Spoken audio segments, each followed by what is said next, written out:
Okay, so you see the title of this video.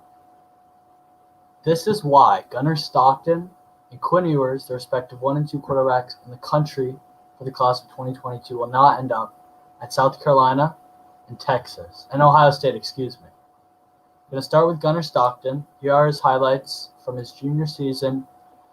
It's in Tiger County, Georgia, northern Georgia. Of course, had that huge game against Brock Vandergriff on ESPNU earlier this season. He's a 5-star, big kid, strong arm, has all the intangibles. He deserves the 5-star ranking. He committed to South Carolina this August.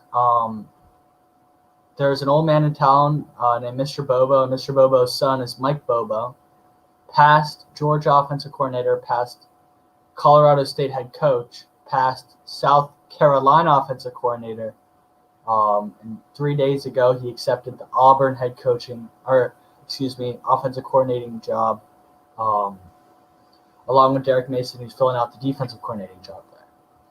So the commitment seemed largely on the part that Mr. Bobo coaches Gunnar Stockton and Rayburn, Georgia, and Mike Bobo's his son.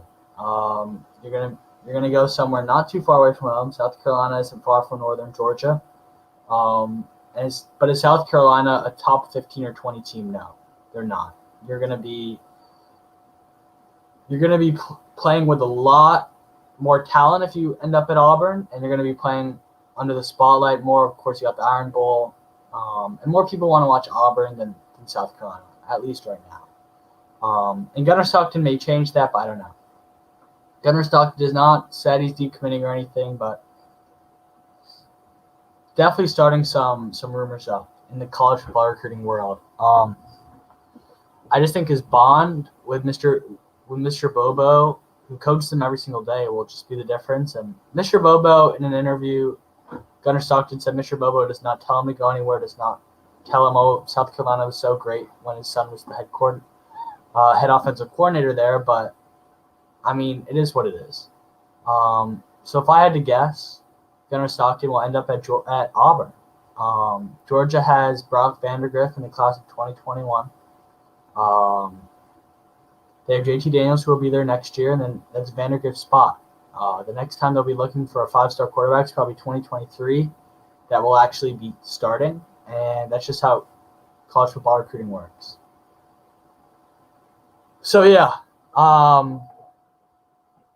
that's my take on Gunnar Stockton. Let's flip to Quinn Ewers. I'm going to keep Gunnar Stockton's highlight tape up here. Quinn Ewers, number 1 prospect in the country, 1.0 on 247. Kid's a once-in-a-generation type talent. Was committed to Texas, decommitted, flipped to Ohio State. I don't think many people expect him to finish out at Ohio State, though. I mean, he's a Texas kid, Dallas-Fort Worth area. Texas has got a new head coach, Steve Sarkisian. And I think Sack is going to be like, hey, you committed here. We're in a better environment. I think they'll get a pretty good season under their belt this year. I expect at least 9 or 10 wins. Ranked in the top 25 for the majority of the year. They'll definitely start ranked.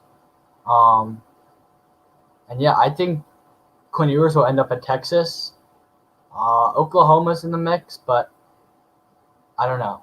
Oklahoma is filled with talent. They got Spencer Rattler for another year, Caleb Williams after that. Quinn Ewers was considered an Oklahoma lock until Caleb Williams ended up committing. So it's another example. If someone takes it the year before you, or someone locks up the commitments, like Donovan Edwards with Ohio State, they just don't have a spot for you.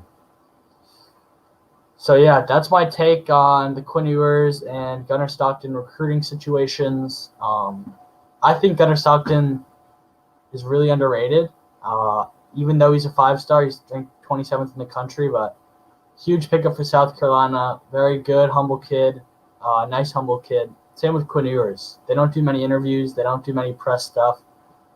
They're not super out there on social media. At least Gunnar Stockton isn't. Quinn Ewers is a little bit more, but both talented kids, and both recruitments should be watched heavily, and both recruitments will mean a lot for whatever program they decommit from. or if they decommit from them, and whatever program they end up at. So that's the video. Thank you guys for watching. I'll see you in the next one. Peace.